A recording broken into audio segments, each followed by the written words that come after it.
Desculpa aqui, ó, alguns minutinhos da aula sem gravar, mas vamos firme. Então, dentro dessa pirâmide, a gente vai ter os órgãos independentes lá no topo, com muita autonomia, né?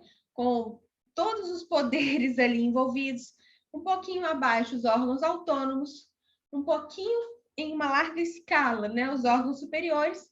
E numa escala mais larga ainda, lá na base da pirâmide, a gente pode falar dos órgãos subalternos, que são órgãos de expediente que estão ali todo no dia a dia, né? O balcão, por exemplo.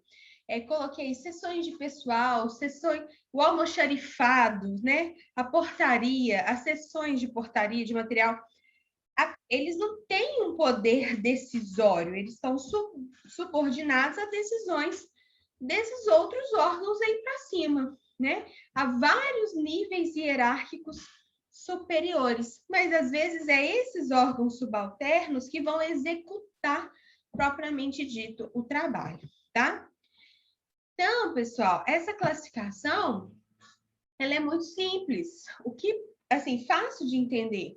O que demanda, às vezes, é uma leitura e uma, assim, familiaridade com essa pirâmide. Então, eu peço para vocês desenharem aí no caderninho de vocês uma pirâmide e colocar órgãos independentes, autônomos, superiores e subalternos. Porque o que vai ter de gente colocando o órgão superior lá no topo da cadeia, né? Assim, acontece, é comum esse tipo de confusão. Então, eu peço que vocês, cuidado apenas para a gente não confundir esses nomes. Combinado? Alguma pergunta sobre essas classificações? Fácil, né? Quem quiser Mas é perguntar. até engraçado mesmo, né, professor? Boa noite. Esse órgão superiores essa nomenclatura e ele está abaixo, né? Realmente dá Exatamente. para confundir. Dá para confundir. Só que assim, por que eles são superiores? Porque eles têm poder de decisão, por exemplo, os gabinetes, né? Os gabinetes dos ministros, né? Eles têm poder de decisão, mas ele está abaixo de uma decisão do próprio ministério, entende? Mas é um órgão superior, é um órgão que tem uma autonomia, ou que tem poder de decisão, mas eles não são tão autônomos quanto os órgãos autônomos, que têm uma autonomia administrativa e uma autonomia financeira, entende? O gabinete não pode mudar as regras do que gasta, do que não gasta naquele ministério. O gabinete, ele vai fazer, ele vai executar, mas é um órgão acima dele que vai ter, por exemplo, autonomia administrativa e financeira. Ok? Então, atentem-se. É uma coisa que confunde, por isso que eu estou chamando a atenção. Na prática, professora, mas sério, o que eu vou aprender isso na prática? Gente, na prática não faz muita diferença, né? Assim, a gente nem se refere dessa forma aos órgãos, mas, infelizmente, a gente tem que estar preparado aqui para todo tipo de situação, inclusive provas, né, de OAB e provas de concurso. Então, gravem isso aí que eu acho que dá É porque na prática vai falar o nome deles, né? Exatamente, né? Na advocacia mesmo, a gente vai falar o nome, não vai ficar pensando qual que é a classificação. Quando a gente está pensando em questões mais práticas, a gente não passaria por isso. Mas como que eu deixo vocês também sem ouvir falar sobre isso, sendo que é uma coisa que cai em provas, né? Então tem que dar uma entendida, uma decorada e lembrar, né, dessa estrutura de pirâmide mesmo. Combinado? E aí, pessoal, passando por uma parte tranquila também, fácil, mas importantíssima aqui dentro da administração, é o próprio conceito dos agentes públicos, tá? Então, nós falamos sobre os órgãos públicos e aqui nós vamos falar sobre os agentes públicos. Conceito, tá? Não tá aqui no slide. Quem que são os agentes públicos, gente? Qualquer pessoa física que exerça de alguma forma, tá? De forma transitória ou não, com remuneração ou não, por eleição, por nomeação, tá? Contratação, de qualquer forma de investidura ou vínculo de uma função pública. Então, deixa eu conceituar aqui para vocês, tá? Porque eu falei. Então, é qualquer pessoa física. O importante é vocês entenderem que os agentes públicos são pessoas físicas, ok? Que, de qualquer forma, exerçam emprego ou função pública.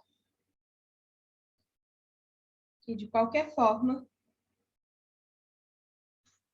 exerçam função pública. Entendendo aí, de qualquer forma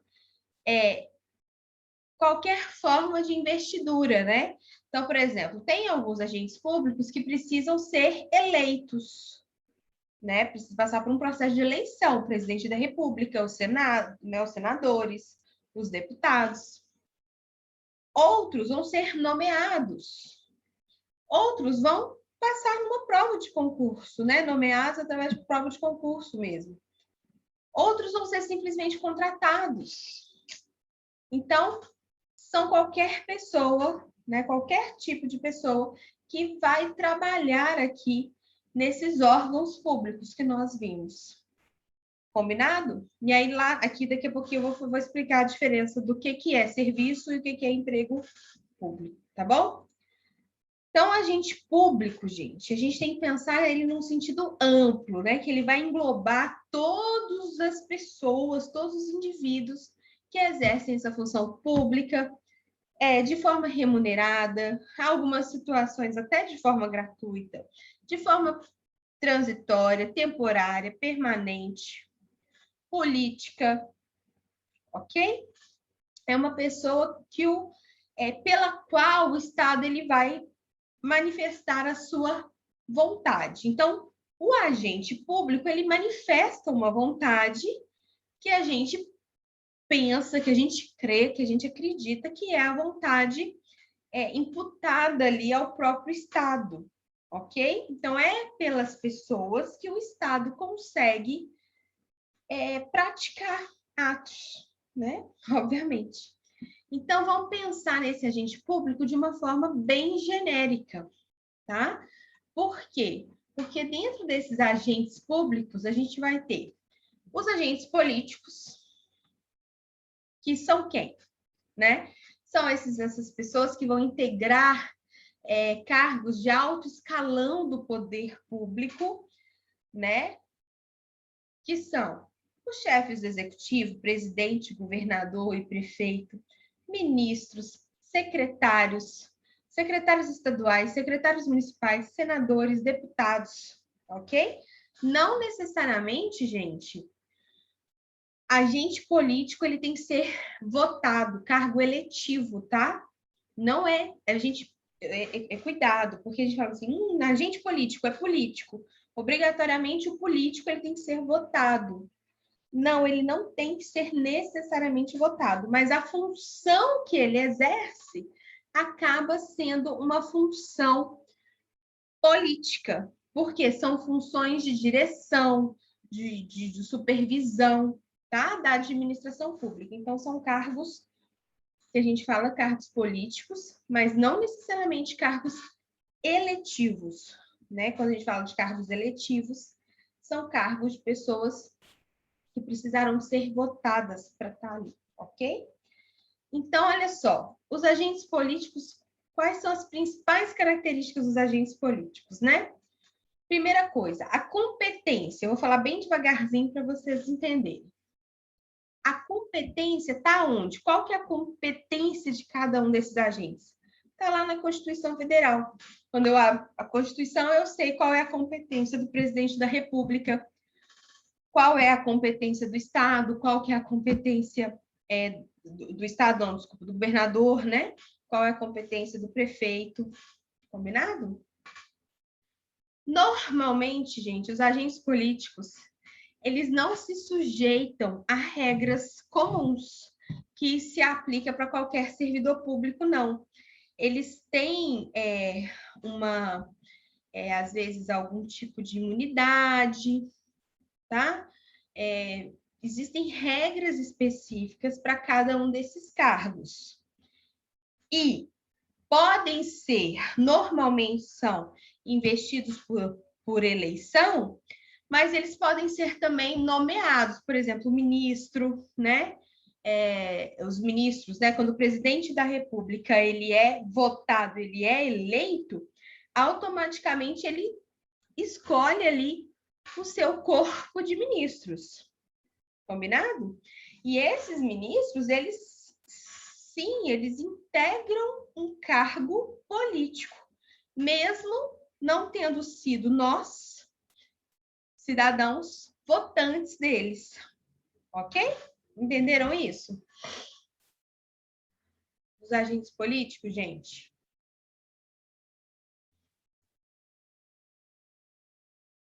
Alguém não entendeu? Agora é a hora, hein?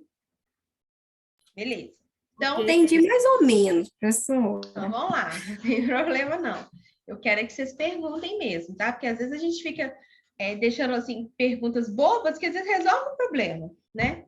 O que eu tô falando, Inara, é o seguinte, que é muito comum a gente achar que os agentes políticos são os agentes políticos, né? Político, aquela pessoa que exerce cargo político. Ok. Quem são pessoas que exercem cargos políticos? São os eleitos nas urnas? Sim, né? Presidentes, governadores, prefeitos, senadores, quem mais? Deputados, né? Sim, essas pessoas a gente visualiza que eles são dotados ali de poder político. Mas existem outros agentes também chamados de agentes políticos e que não necessariamente foram eleitos pelo cidadão. Eles podem ter sido investidos por nomeação ou até mesmo por alguma designação de cargos, tá bom? Então, por exemplo, ministros, secretários de Estado. Quando o governador Zema foi lá, ele foi empossado, o que acontece? Ele escolhe um corpo de secretários que vai comandar ali cada uma das secretarias do Estado e que eles não tiveram que ser eleitos. Eu votei só no governador, certo? E esse governador, ele vai escolher ali da cabeça dele quem que vai ser o secretário da saúde, o secretário da educação e por aí vai. Combinado? Então, eu chamo a atenção que os agentes políticos, eles são também os políticos que a gente está acostumado a ouvir, mas eles vão além desses políticos. Eles têm outras pessoas que assumem cargos políticos. Né? O secretário de Estado, ele não está ali como um mero executor de funções públicas. Ele toma decisões muito importantes. Então, é sim um cargo político. É só a gente pensar nas pessoas que integram o alto escalão ali do poder público. Essas pessoas são agentes políticos. Ok? Agora sim. Hoje Obrigada. eu tô um pouco mais afobada, mas é porque a minha respiração tá mais difícil mesmo, tá, gente? Tá parecendo tá mais custosa, né? Não sei se vocês estão sentindo aí, mas eu tô... Aí meus alunos falam assim, professora, para, respira. Tô respirando, mas é porque minha voz tá meio... sei lá, minha respiração tá meio encurtada hoje. A barriga já tá gigante, gente. É que vocês não estão vendo aí, mas tá, ó, crescendo, enorme. Ok? Então, vamos lembrar que esses agentes políticos, eles vão ter certas prerrogativas que é diferente dos funcionários públicos de uma maneira geral, que a gente vai ver que são os agentes administrativos, porque eles não são privilégios pessoais. A gente não pode pensar que são privilégios, né? Em tese. A gente tem que pensar que são garantias necessárias para o regular exercício dessas funções públicas, tá bom? Então, quando a gente ouve falar de prerrogativas políticas, prerrogativas de cargos políticos, é por causa disso. É porque esses agentes são agentes políticos. Eu não vou ficar entrando aqui em prerrogativas, porque não é assunto, por enquanto, da nossa matéria, tá bom? falar quais são prerrogativas de cada cargo, não é isso que a gente está estudando. A gente está estudando, nesse momento, só a classificação e entendendo que os agentes públicos podem ser divididos em agentes políticos e agentes administrativos. Combinado? E outras classificações que eu vou passar daqui a pouquinho. Então, vamos lá. Os agentes administrativos, eles, diferentemente dos agentes políticos, eles vão exercer uma atividade pública de natureza profissional remunerada, né? Eles estão ali sujeitos a todo um regime jurídico pré-estabelecido. Por exemplo, o regime jurídico da União é diferente do regime jurídico do Estado, que é diferente do regime jurídico dos empregados públicos. Enfim, aquelas funções da administração pública direta e indireta, quando você passa num concurso público, você se torna um agente administrativo, né? Pela sua competência, você passou num concurso público e você vai exercer tal cargo, né? Então, por exemplo, um concurso, acho que estava para sair, deve ter saído. Não, saiu. Não sei se vocês estão fazendo, que era do Banco do Brasil, que saiu com bastante vaga, vocês lembram? Enfim, você investe, né, naquele concurso público, você escolhe lá o tipo de cargo que você vai querer disputar a vaga, e você, então, pelas suas competências profissionais, você vai tomar posse ali daquele cargo. E aquele cargo vai te sujeitar a uma hierarquia, né? Então, assim, se for do Estado, eu vou estar sujeita às regras estaduais. Se for um cargo da União Federal, eu vou estar sujeita às regras da União Federal. Combinado? E aí, pessoal, eu peço muita atenção numa coisa que é simples, fácil, mas assim, muitos alunos chegam no 10º período, na hora da prova do OAB, e não sabem isso. Então, assim, é uma coisa fácil, mas não se percam e não esqueçam disso, tá? A gente sempre escuta falar de servidores públicos e de empregados públicos.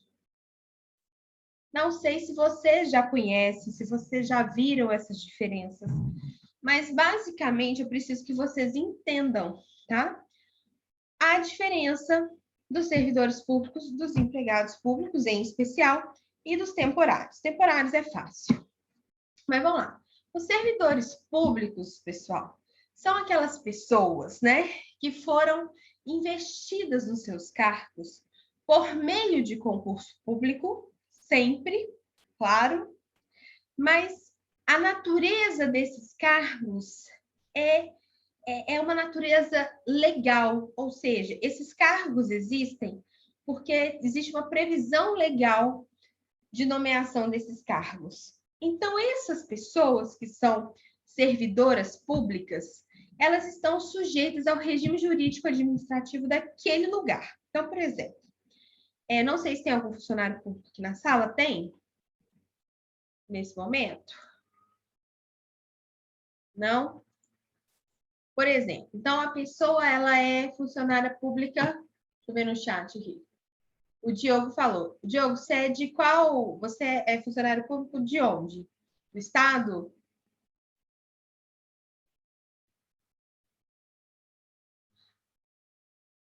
Estadual. Então, por exemplo, o Diogo, falar que quem paga ele é o Estado, tudo bem. Mas, Diogo, se você tiver, por exemplo,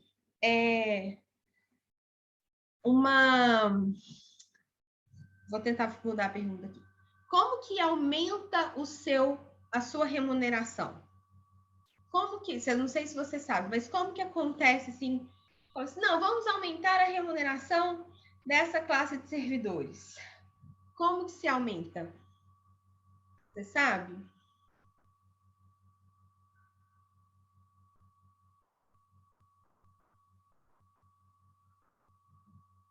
Ele está respondendo pelo chat, tá, pessoal? Não sei se vocês estão vendo aí, mas ele está respondendo pelo chat. Estão vendo, né? Porque vocês estão compartilhando a tela com vocês. .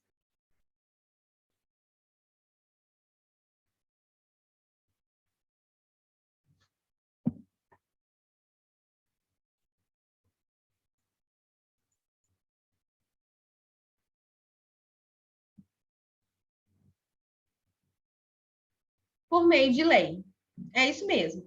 Eu preciso de ter toda uma alteração na legislação daquele cargo para poder aumentar o salário não, a remuneração desses agentes administrativos que são chamados servidores públicos.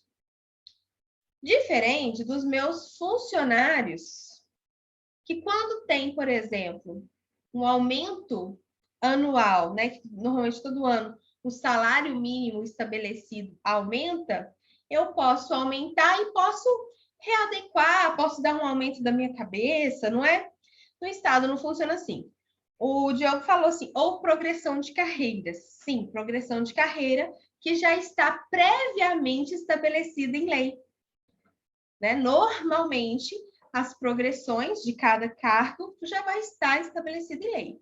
Alguns cargos, às vezes, não têm essa progressão de carreira muito bem definida, mas sempre vem, né, a necessidade deles, por meio de lei, falar direitinho qual que é o cargo, daqui você vai para onde, né? Em termos nível 1, vai para o nível 2, enfim.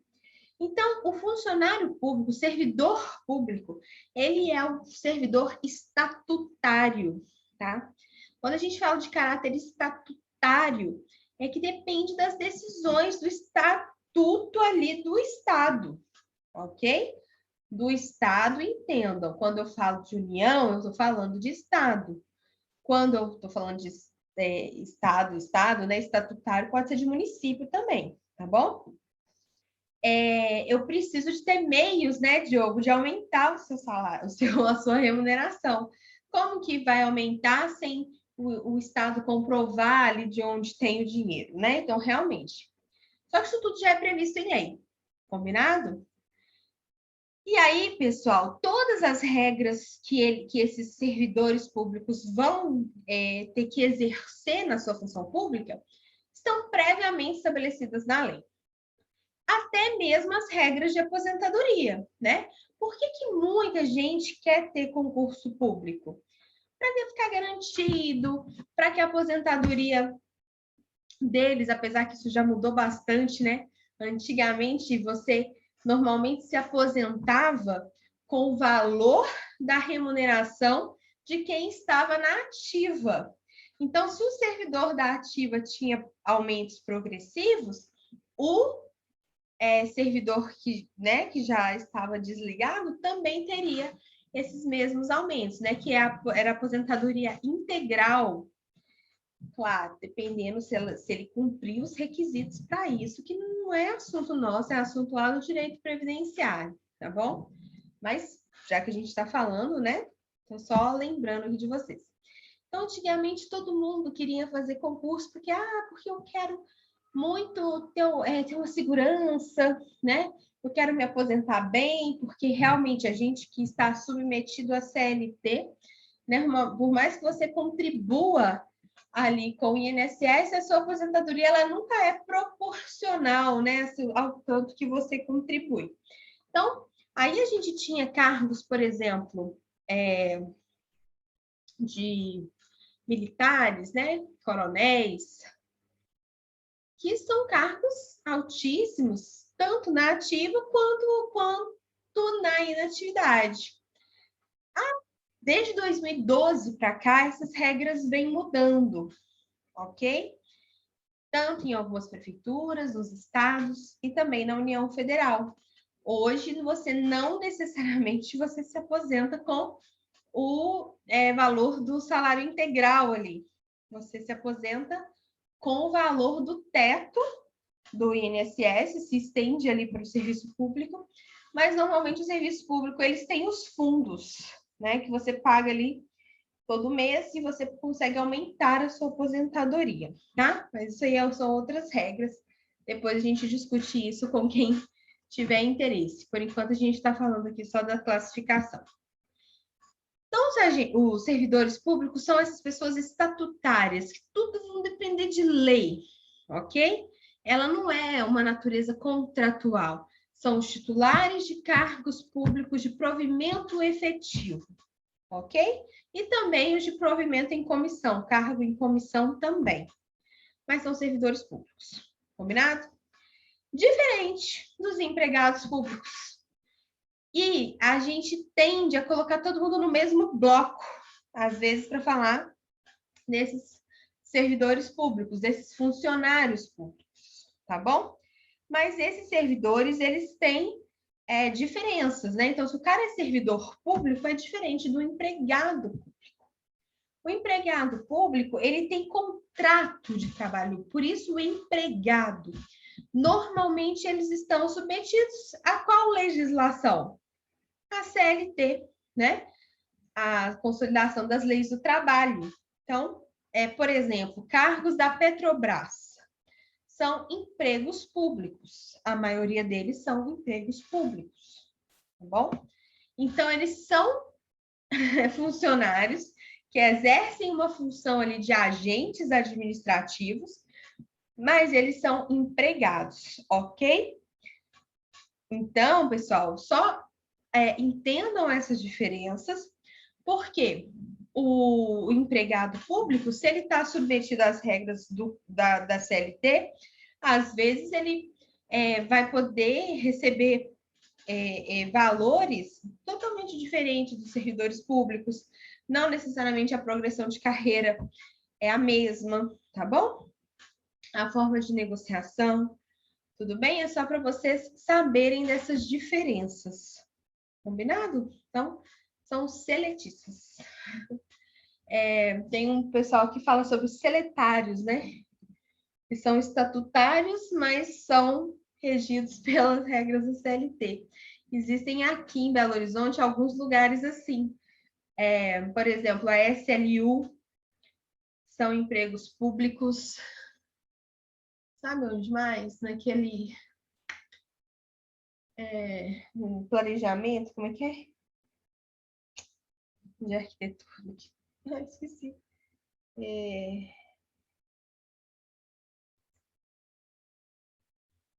Gente, esqueci para dar um exemplo para vocês de órgão assim em Belo Horizonte.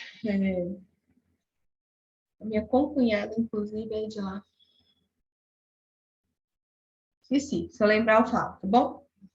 Mas, por exemplo, a SLU, que ainda admitem umas regrinhas diferentes que são chamados os seletários, que dão uma confusão generalizada aí na hora de dar consultorias, porque às vezes os advogados não ficam tão atentos nessas diferenças, tá? Então, por isso que eu estou trazendo essas informações.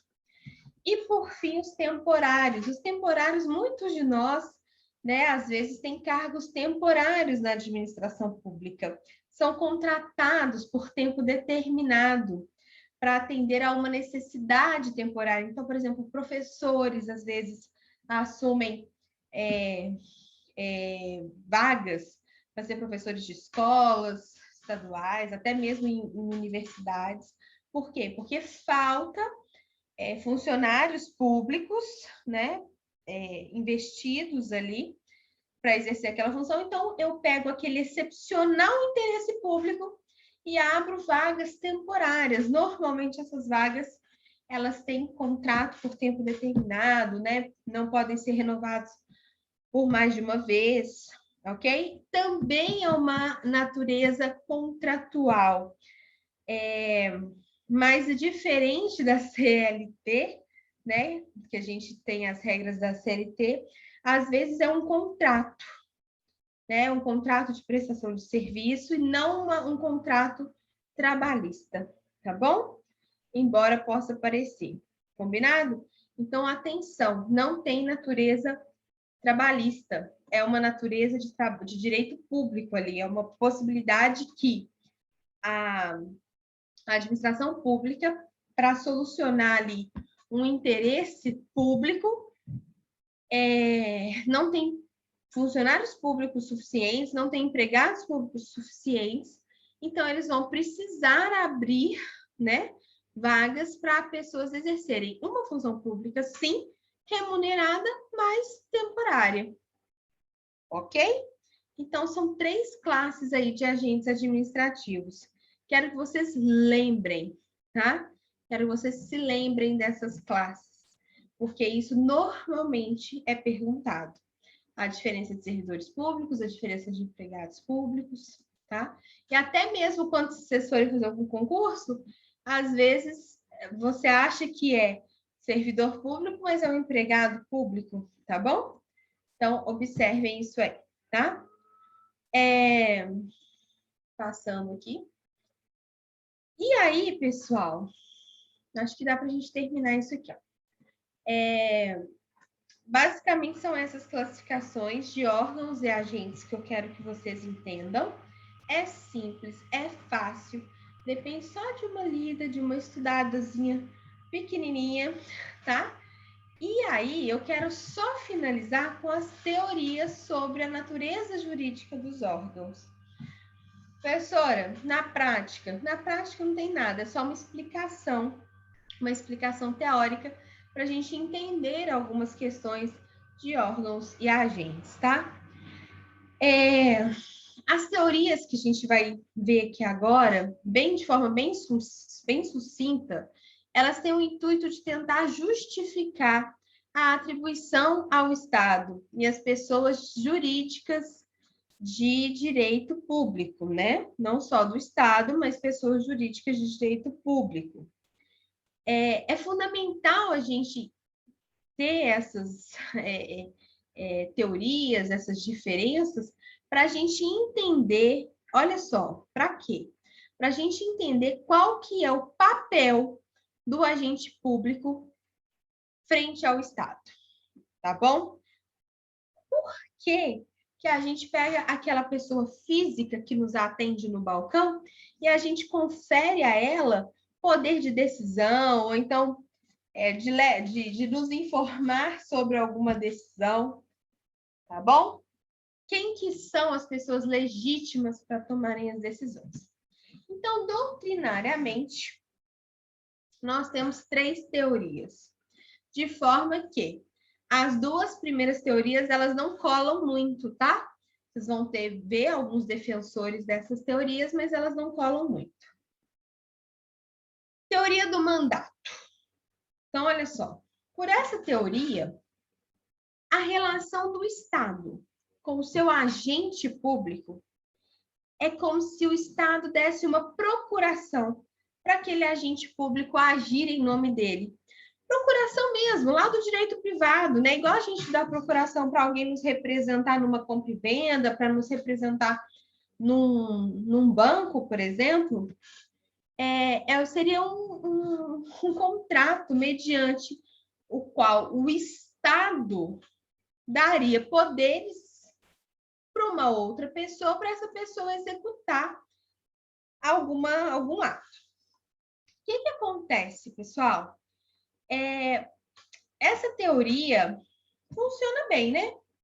Legal, o Estado está dando poderes, por isso teoria do mandato, para o meu mandatário, né? A pessoa jurídica seria a pessoa que outorga os poderes ali para a pessoa física agir em nome dela, ok? Qual é a principal crítica da teoria do mandato? Gente, se o Estado ele não possui vontade própria, porque o Estado ele age em nome do interesse público, como que ele poderia outorgar mandato? Né? Então, essa pergunta ela não tem como responder. E a outra questão é a seguinte, vamos pensar se algum agente público agisse mal ali no exercício das suas funções. Vamos pensar que ele, enfim, que ele passou dos limites ali do papel dele. Se ele passou uma procuração e a pessoa agiu ali além dos poderes que lhe eram conferidos por essa procuração, o Estado ele não vai responder perante a terceiros quando tivesse algum prejuízo, entendeu? Então, essa teoria, ela é uma teoria meio furada. Combinado? Já a teoria da representação seria uma equiparação do agente público aos tutores, aos curadores de pessoas que possuem incapacidade lá na esfera do direito civil, né? Então, o que a gente tem? Vamos supor, a gente tem um menor. Esse menor ele não precisa de um tutor para poder agir? Então, o Estado ele precisaria, então, de uma espécie de tutor para poder praticar seus atos. Mas, gente, como que a gente vai pensar num Estado incapaz? Como que essa pessoa incapaz, ela passa poderes para outras pessoas representá-la, né? Então, também é uma teoria bem fraca. Diferente da teoria do órgão, tá? A teoria do órgão é a teoria mais difundida e mais adotada tanto na doutrina quanto na jurisprudência. E aqui a gente vai presumir o seguinte, que a pessoa jurídica do Estado, ele manifesta a sua vontade por meio dos seus órgãos. Vocês lembram quando eu dei o exemplo dos órgãos do corpo humano, né? É como se o seguinte, os órgãos não fazem parte do corpo humano, então ele consegue manifestar a vontade deste corpo humano. Então, pensando isso na esfera de Estado, quando os agentes eles atuam ali nos órgãos públicos, eles vão manifestar sua vontade, mas a gente vai considerar que essa vontade dos agentes seria a própria vontade do Estado, tá? Então, a gente fala numa teoria da imputação, não de uma representação e muito menos de um mandato, tá? É como se o agente público, ele manifesta sua vontade como se do Estado fosse, ok? Então, a pessoa jurídica manifesta sua vontade por meio dos órgãos, que são partes integrantes da própria estrutura da pessoa jurídica. De tal modo que, quando os agentes que atuam nesses órgãos manifestam sua vontade, considera-se que essa foi manifestada pelo próprio Estado. E aí, olha que interessante. Se um agente público ele extrapola os limites que lhe foram conferidos, eu vou entrar com uma ação contra quem? Contra o Estado. O Estado ele se torna responsável pela negativa que um agente público dá, pela má conduta de um agente. Eu posso entrar na justiça e querer algum tipo de reparação de danos contra o próprio Estado. Não é contra aquela pessoa física, né? Não é contra aquele agente. Então, a teoria do órgão, ela é mais válida porque ela parece nos preencher mais. Ou seja, a atuação do agente, ela é considerada a manifestação do próprio Estado. E o Estado, então, ele se torna responsável por aquela atuação. Ok? Basicamente, são essas três teorias que vocês vão encontrar por aí. Professora, na prática? Não, gente, isso é uma questão teórica, é uma questão de doutrina e jurisprudência, que pode aparecer, tá bom? Então, é uma parte que eu falo assim, que é uma parte, às vezes, meio custosa, porque ela é um pouco teórica demais. É como se a gente estivesse estudando a língua portuguesa, aí eu acredito que como é que ele chama? O Diogo, né? Acho que ele não está aqui mais, mas o Diogo, que eu acho que ele é professor, se não me engano, você está querendo ensinar português para os seus alunos e tem que falar de classes gramaticais, o que é substantivo, o que é artigo, o que é adjetivo, o que é advérbio, para que na prática mesmo, que na hora de escrever uma redação ou de ler um texto, isso não nem faça tanta diferença, a gente saber a classificação. Mas pergunta-se. Então, é importante vocês saberem isso aqui. Ok? Então, eu vou mandar para vocês. Hoje mesmo, amanhã eu mando para vocês. Vou só dar uma lida aqui na apresentação para ver se está tudo certinho. E aí, é a terceira que eu já estou mandando para vocês, tá bom? E aí, a gente finalizou. E semana que vem, a gente começa um assunto extremamente importante, que são as entidades, né? Ou seja, autarquias, já falei, né? As autarquias, empresas públicas, sociedade de economia mista e por aí vai. E aí é super importante a gente aprender também essas diferenças. Tá, pessoal? Alguma dúvida até aqui? Alguém quer perguntar alguma coisa? Tá tranquilo?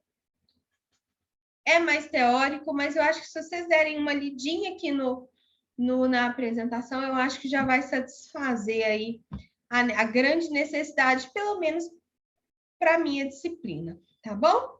E aí, quero desejar para todo mundo um excelente fim de semana, um recesso, e vejo vocês na quinta-feira que vem. Combinado?